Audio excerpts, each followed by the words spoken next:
Welcome back to the channel. Thank you so much for checking out this video. I hope you're having a fantastic day.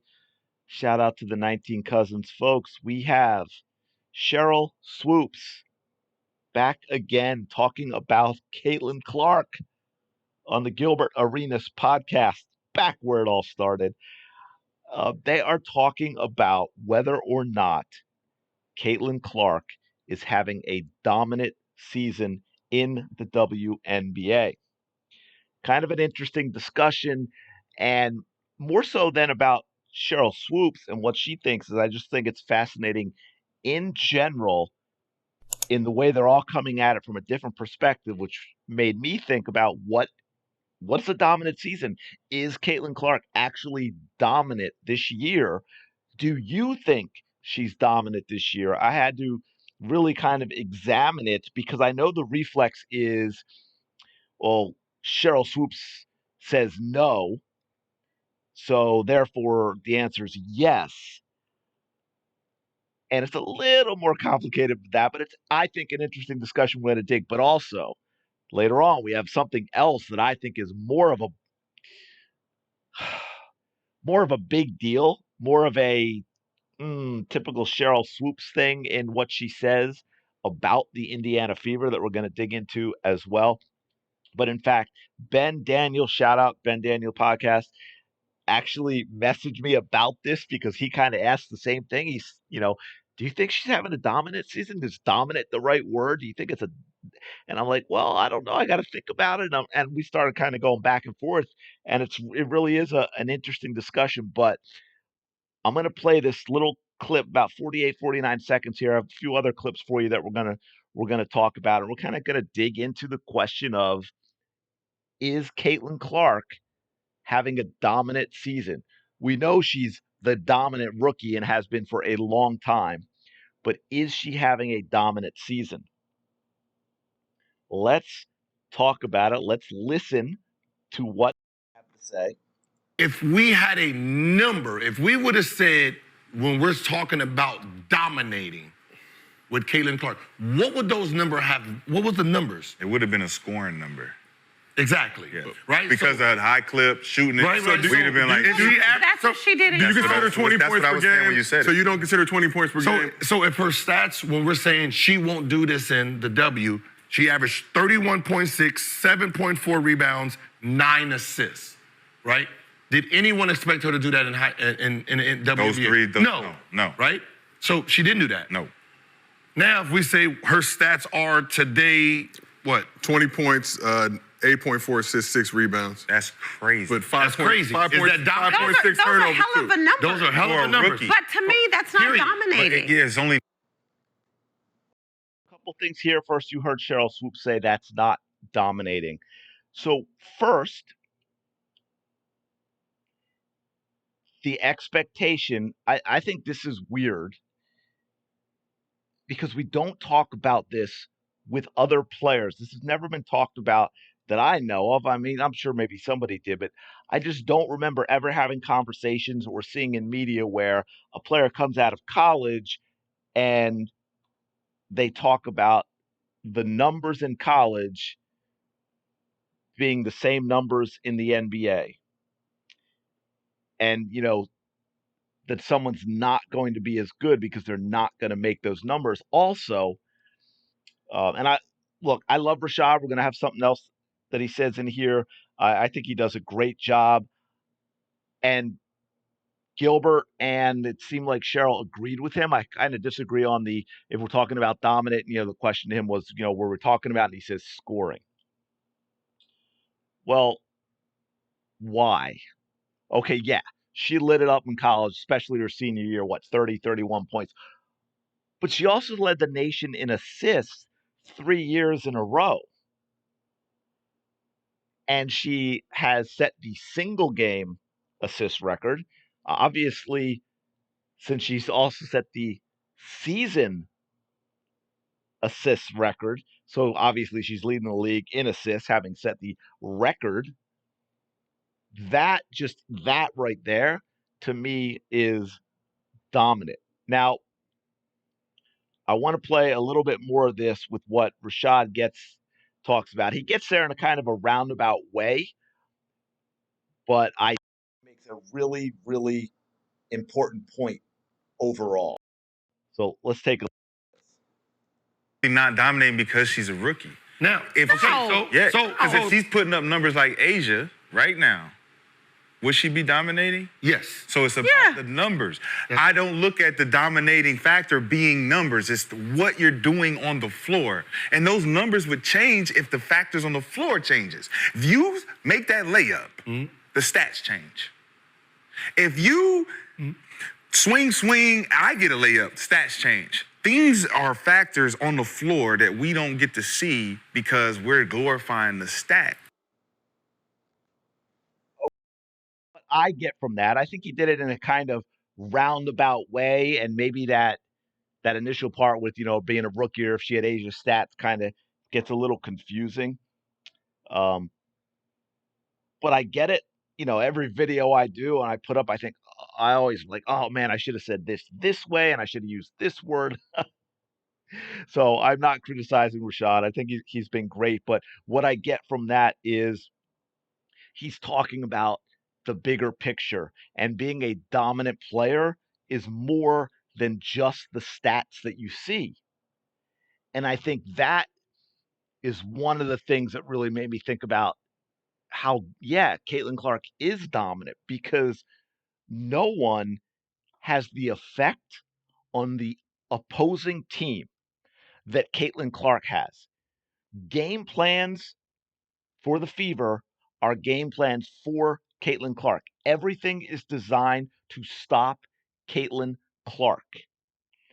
Whether it's the insane record number of blitzes, it's picking her up 94 feet. We can go to way back to the Seattle Storm with Seattle Storm players shooting free throws. She's got 2 free throws, but she's so locked into what she needs to do with Caitlin Clark that after she makes her first, she runs over and gets in Caitlin Clark's face because she's guarding her.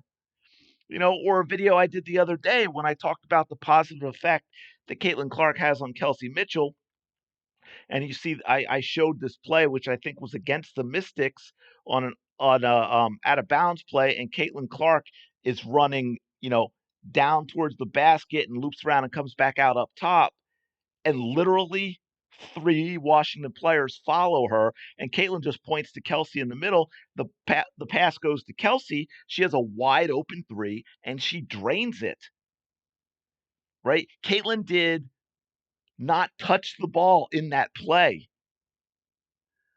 but the basket happened because of her dominating presence on the court. Now, I want to get to one more thing a little bit, and there's also the stats too, which we're going to dig into. By the way, and I don't have the clip here. It was like an isolated incident. I didn't feel that's far apart from this than I feel, but Sheryl Swoopes actually mentioned. Sheryl Swoopes is paying attention to y'all. Okay, let me tell you that, because I know this came out like the other day. A lot of people were posting it, that Sheryl Swoopes career high. Remember, she's a legend, folks. The legendary Sheryl Swoopes career high was 34 points, and Caitlin has beaten that her rookie year with 35. And Sheryl mentioned that. So she's very, very sensitive to this type of stuff. She's paying attention to what y'all are doing. Now, I want to play this because I think what's interesting about this, again, it goes back to what is dominant, because I think Gil gets caught here. Okay. And this is a little confusing, but it also, the example he gives makes me again think, well, yeah, I'd got to say Caitlin Clark is having a dominant year. So let's take a quick listen to this. But what I'm saying is, it's when we're talking about that, like, no rookie is in dominating form, right? When we're saying dominating, you go through history and say, well, Candace Parker dominated her rookie year. Yeah. Cap. You don't feel that. She was great her rookie year. She was better than expected her rookie year. But if you take her rookie year compared to her dominating year, is it? Can we say this? Okay, and it's going to be followed up with, first of all, you're an old dude. Don't say cap. Okay, it's silly.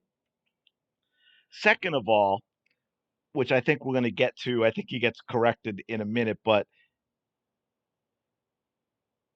Caitlin Clark, first of all, Caitlin Clark's rookie year compared to Candace Parker is arguably better. But also, just because Candace Parker had better years doesn't mean she wasn't dominant her rookie year. But if you Can we win say the this? MVP, you wouldn't say that she dominated. Yes. So her best year was her rookie year. I'm not saying it was her best year, Was but it- if I it come was- in as it a was- rookie and I'm the was most it her valuable best year? but if I'm the most valuable player in the league, how can you say I didn't dominate the league that year? Is it your best year? No. Your best year is your most dominating year, right? But why can't I have 5 dominating years? You could. Like, I don't understand how Gilbert has this. I mean, come on, man. You even changed it yourself when you said most. I'm sorry, I don't know the other guy's name, but I guess he's the guy who works for Gilbert and kind of keeps all this stuff going. He's got the computer there, and he made a great point. Candace Parker was MVP her rookie year. How can you say she wasn't dominant? As Rashad says, how come you can't you have 5 dominant years? That's what Gilbert isn't seeming to understand. He's saying, in effect, he's saying Caitlin Clark is not dominant because she's going to get better. But that doesn't mean she's not dominant now. Right? And that's the point like Rashad is making, as well as the other gentleman, that most dominant and dominant, Gilbert, are 2 different things. You can be dominant in the year that maybe people say isn't your absolute best year. I want to play one more thing, and then I want to dig into the stats for you for Caitlin Clark.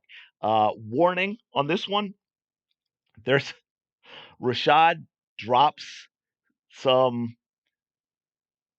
words that start with F in this clip, but if you can bear with that, it's kind of funny. He makes a good point. Now, in case it's not clear in this clip, Gilbert, again, weird argument. He's making the argument that because Caitlin is leading the league in assists, but to him, her skill is scoring, therefore she's not dominant. Like, it's really weird. If you're dominant in something that's not considered your skill, you're not dominant. It's kind of what Gilbert's saying, and Rashad's trying to correct the point, man. It's kind of funny. That's the definition of dominance is. That's the definition. So we can't change it. So if I'm at the top of my category, your category, if I'm at the top of your category, of my category, what is the deciding factor whether I'm dominating or not? Because is that your skill? Bro, what the fuck does that have to do with me being at the top, dominating at this category? That's not your regardless skill, if my skill is fucking guitaring and I'm over here fucking drumming. If I'm killing in the fucking drums, this ain't my skill. Shit, I'm dominating in this now. So, question for you. I'm a good drummer and a good guitarist. Question for you. I dominate this shit. I'm good at both. Okay. Question for you. As a number. But Gilbert, man, I don't want to make it about this. I don't want to insult your intelligence, but come on, are you serious with this? How does your brain work? I mean, Rashad made a great point. I'm with him. Like, what the F does that have to do with it? So, in other words, what Gilbert is saying is Caitlin Clark's skill is scoring. Therefore, no matter how good she is as a passer, she's not a dominant passer. That is what he is saying, which, of course, to anybody with a 3rd grade education would say is absolutely absurd. And look, he's trying to figure it out. I mean, it is ridiculous. And Rashad pointed out with a really great example as to how and why it absolutely is ridiculous. And by the way, and again, I go back to, though, the absurdity of the focus on her scoring when she led the nation in assists 3 years in a row. Caitlin Clark led NCAA women's basketball in assists her sophomore, junior, and senior year. Now let's talk about a little bit. I'm not even going to go through them all. Like, there are so many things where Caitlin Clark was the first or the youngest or the fastest to something this year. I'm not even going to mention those because we would be here forever. By the way, the rookie scoring record, just because some people trying to diminish Clark talk about, oh, well, she took a few more games. She also took a lot fewer shots. I don't really care. I mean, again, you go back far enough, the NFL used to play 12 games a season. Now they play 17, right? No one ever talks about that when they talk about these records now. I mean, think about it. I'm not saying it's bad, but people still celebrate on a thousand game receiving season or rushing season the way they used to. But man, in 17 games, it's like what, 60, 62 yards a game, something like that. I mean, it's really not. It's not what it used to be. But anyway, look, first rookie to record a triple double, and she's done it twice. First player in franchise history to record a triple double. She's done it twice. First rookie with consecutive games recording 10 or more points, 5 or more rebounds, 10 or more assists. Franchise single season rookie leader in assists. Franchise singles game leader in assists, which, of course, she's also the WNBA leader in those categories now as well. Um, Franchise single game rookie leader in three-pointers made. Uh, Rookie record for most consecutive games with at least one three-pointer. Actually, that might be higher. I might even be higher now. I think she's all-time franchise record for points, assists, double-doubles. First player in WNBA and NBA history to record 25 plus points, 10 plus assists, 5 plus rebounds, 5 plus steals, 5 plus three-pointers in a single game. Only rookie in WNBA history with multiple games of 20 points and 10 assists. Most double-doubles by a rookie guard in WNBA history.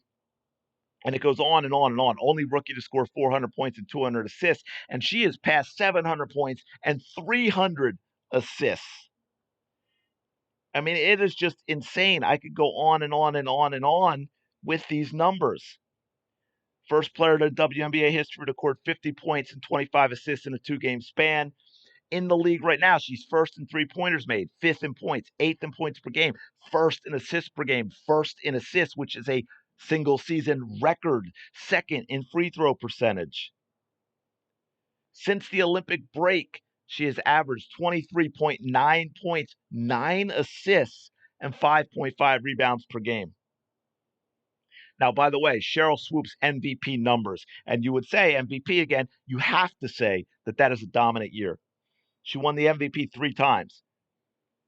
20.7 points, 4 assists, 6.3 rebounds. 18.5 points, 3.3 assists, 4.9 rebounds. 18.6 points, 4.3 assists, 3.6 rebounds. Caitlin Clark's rookie numbers right now, 19.5 points, 8.4 assists, 5.7 rebounds. Those are arguably better numbers than every single one of Sheryl Swoopes' MVP numbers.